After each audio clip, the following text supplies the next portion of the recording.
É curioso como, mesmo sem perceber, todos nós já apontamos o dedo para alguém.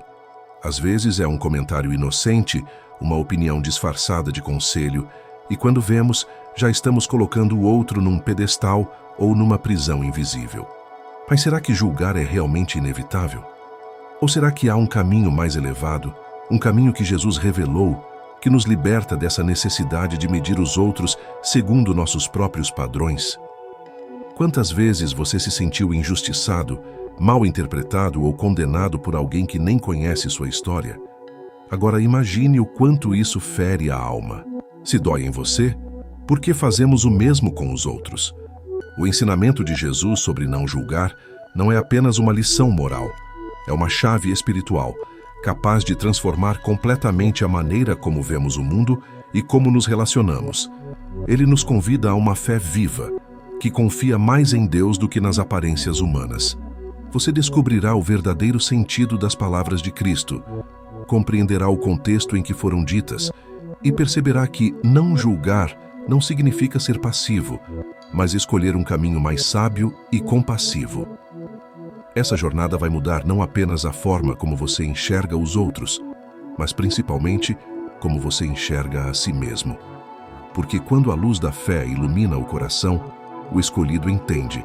Só Deus vê tudo, e é nessa certeza que encontramos a verdadeira paz.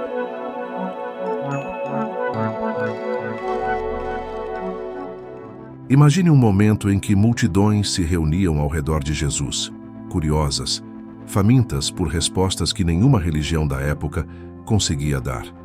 Ali, no alto de um monte simples, ele começou a ensinar não sobre regras frias, mas sobre o coração humano, sobre como viver de modo justo diante de Deus e em paz com os outros. Cada palavra era uma semente lançada no solo da alma, convidando o ouvinte a enxergar a vida com novos olhos. Jesus não falava como os mestres da lei, falava como quem conhecia a essência da vida, a vontade divina e o propósito de cada escolhido. O não julgar nasce nesse contexto, entre ensinamentos sobre humildade, perdão e misericórdia. O Sermão do Monte não era um conjunto de mandamentos para oprimir, mas uma trilha espiritual que conduz à liberdade interior. Jesus mostrava que a verdadeira justiça não vem de aparências, mas de uma fé que se manifesta em atitudes. Ao ensinar, ele convidava cada pessoa a refletir: será que vivo conforme o que Deus deseja, ou apenas segundo o que os outros esperam de mim? Assim, a mensagem começava a despertar corações para algo maior. E isso nos leva ao próximo ensinamento. Quando Jesus fala sobre não julgar, ele toca justamente nas feridas das relações humanas. Afinal, quem nunca enfrentou um mal-entendido, uma traição, um conflito familiar ou uma decepção com amigos? É nesse campo delicado que o Mestre nos ensina a olhar para o outro com empatia. Ele sabia que é nas crises que o coração humano se revela, e é ali que a fé precisa ser mais forte. O não julgar não é um convite à cegueira, mas à compreensão, enxergar o que há por trás das atitudes, sem apressar condenações. Relacionar-se é, sem dúvida, um dos maiores desafios da vida, e também uma das maiores oportunidades de crescimento espiritual. Quando alguém escolhe agir com compaixão, em vez de crítica, está aplicando a sabedoria divina em sua rotina. É como se dissesse: Deus guia meu olhar para que eu veja o outro como tu vês. E esse tipo de oração muda tudo, porque no fim das contas, não são as discussões que fortalecem os laços, mas a humildade de reconhecer que todos somos imperfeitos e carecemos da mesma graça. E é nesse ponto que surge uma pergunta essencial: o que realmente significa julgar? Pouca gente sabe, mas quando Jesus disse não julguem, ele usou uma palavra grega carregada de profundidade: krino. Essa palavra não significa apenas formar uma opinião. Ela carrega o peso de decidir o destino de alguém, como um juiz que define quem merece ser punido ou absolvido. Percebe a diferença? Jesus não proibia discernir o certo do errado, e sim a atitude de se colocar no trono moral de Deus. Ele sabia que o ser humano, movido por orgulho, tende a esquecer que também tem falhas e que a misericórdia sempre precisa vir antes da condenação. Quando entendemos esse significado, algo muda dentro de nós. Começamos a perceber que julgar vai além de palavras. É uma postura interior. É quando alguém, consciente ou não, assume que sabe o que se passa no coração do outro.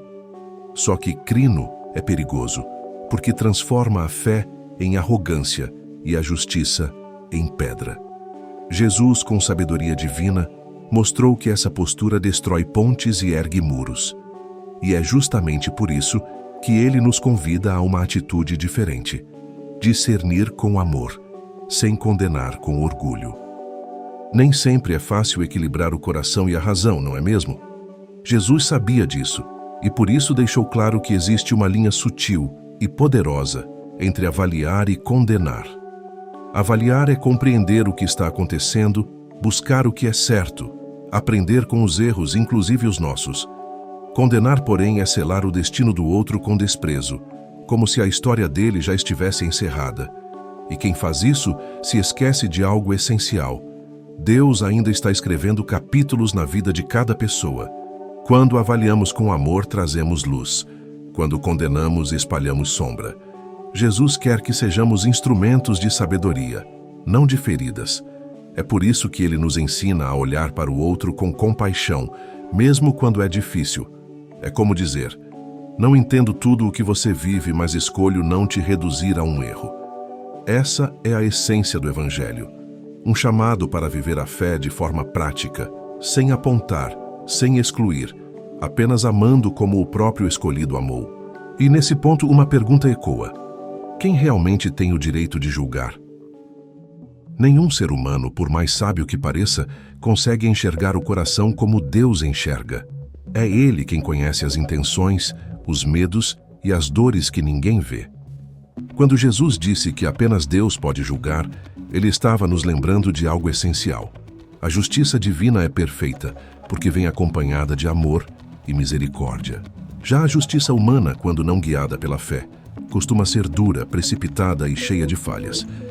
É como tentar ver o fundo de um rio turvo. Quanto mais se agita a água, menos se enxerga. Quando alguém assume o papel de juiz, corre o risco de roubar um lugar que pertence somente a Deus. E o resultado é sempre o mesmo: feridas, mágoas e distâncias desnecessárias.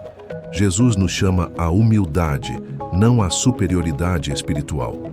Ele quer que entendamos que cada pessoa está em uma fase diferente do caminho e que o escolhido não mede o outro pela aparência, mas pelo amor que entrega. Assim, deixamos de ser juízes e passamos a ser cuidadores. E é nesse ponto que surge um perigo sutil: agir como se soubéssemos o que só Deus sabe. Há algo profundamente ilusório em acreditar que podemos compreender tudo sobre alguém.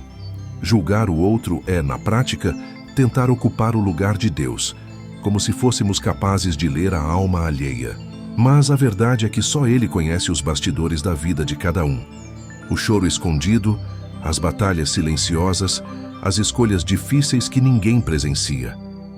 Quando Jesus nos alertou sobre o perigo de julgar, Ele quis nos proteger de nós mesmos, da vaidade espiritual que transforma a fé em soberba. Quem confia em Deus aprende a observar sem apontar. Aprende a ver o erro do outro como oportunidade de exercer misericórdia e não como motivo para se sentir superior. Isso é maturidade espiritual. Compreender que julgar é fácil, mas amar exige coragem. O caminho do discípulo de Cristo é o da compaixão, não da crítica. E quanto mais o coração se enche da presença de Deus, menos espaço sobra para condenar. Porque o amor verdadeiro entende que cada alma está em processo, e só o tempo divino revela o que há por dentro. Toda escolha gera um retorno, e Jesus sabia bem disso quando afirmou: com a medida que medirdes, sereis medidos. Julgar o outro é, portanto, semear aquilo que inevitavelmente voltará. Quando alguém aponta o dedo, esquece que há 3 voltados para si mesmo. É curioso, mas a vida tem um jeito misterioso de nos fazer experimentar as mesmas situações que criticamos nos outros, talvez para aprendermos o que ainda não compreendemos. E nesse ciclo, Deus não castiga, Ele ensina. Ensina que o coração orgulhoso precisa conhecer a humildade para amadurecer. Além disso, quem julga vive em constante vigilância, não dos outros, mas de si. A mente se torna pesada, desconfiada, cheia de comparações.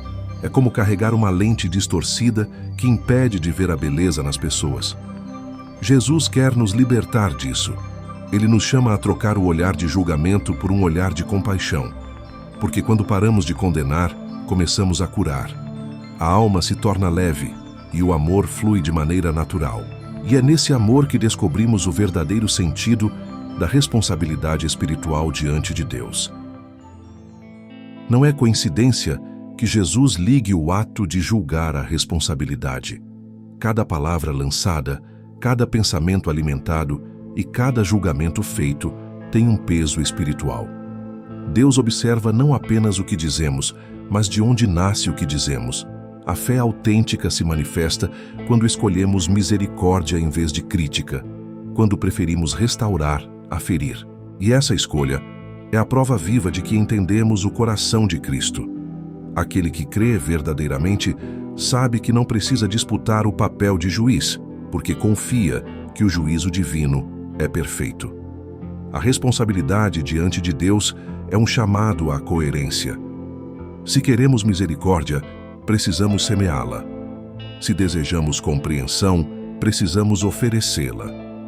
O escolhido não é quem aponta erros, mas quem ilumina caminhos. Jesus nos lembra: quanto mais crescemos espiritualmente, mais conscientes nos tornamos do impacto que nossas atitudes têm no mundo. E é justamente essa consciência que abre espaço para uma reflexão poderosa. Se Deus julgará segundo nossa própria medida, então como temos medido o coração dos outros? É curioso como, na vida, tudo o que oferecemos volta de alguma forma. Jesus, com sua sabedoria infinita, revelou isso quando disse que a mesma medida usada para julgar os outros será usada para nos julgar. É como um espelho espiritual. Aquilo que projetamos reflete de volta em nós. Quando espalhamos crítica, colhemos isolamento. Quando semeamos compreensão, colhemos paz. A justiça divina não falha, ela apenas devolve no tempo certo o que cada coração plantou. E é nesse ponto que a fé se torna o filtro entre agir por impulso e agir com amor. Quem realmente entende essa verdade começa a mudar suas palavras, seus pensamentos e até a forma de olhar o outro. Porque percebe que cada julgamento é uma oração invertida e que Deus responde não apenas ao que pedimos, mas ao que praticamos. Por isso, o convite de Cristo é tão simples quanto profundo: seja misericordioso. Quando deixamos que o amor guie nossas atitudes, a medida usada por Deus se torna leve, cheia de graça. E pouco a pouco, o coração aprende que o caminho mais seguro é aquele que segue o ritmo da misericórdia divina. No fim de tudo, é o amor que vence. Jesus não nos chamou para sermos fiscais da vida alheia, mas construtores de pontes. Praticar o amor e a misericórdia é a expressão mais pura da fé. É agir como quem entende que todos estamos no mesmo barco, navegando em mares diferentes, mas guiados pela mesma luz de Deus. A verdadeira grandeza não está em apontar erros, e sim em estender a mão. É quando escolhemos ajudar em silêncio, perdoar sem condições e compreender sem exigir explicações. A misericórdia é o idioma dos corações que conhecem a graça. Quem a pratica experimenta uma paz que o mundo não consegue oferecer. Amar é, portanto, um ato de coragem espiritual. É enxergar no outro o reflexo de um ser amado por Deus. E quando esse amor se torna parte do nosso dia a dia, algo extraordinário acontece. Os relacionamentos florescem, as feridas se curam e o céu parece mais perto da terra. Porque no fim das contas, foi para isso que o escolhido nos chamou, para amar como ele amou.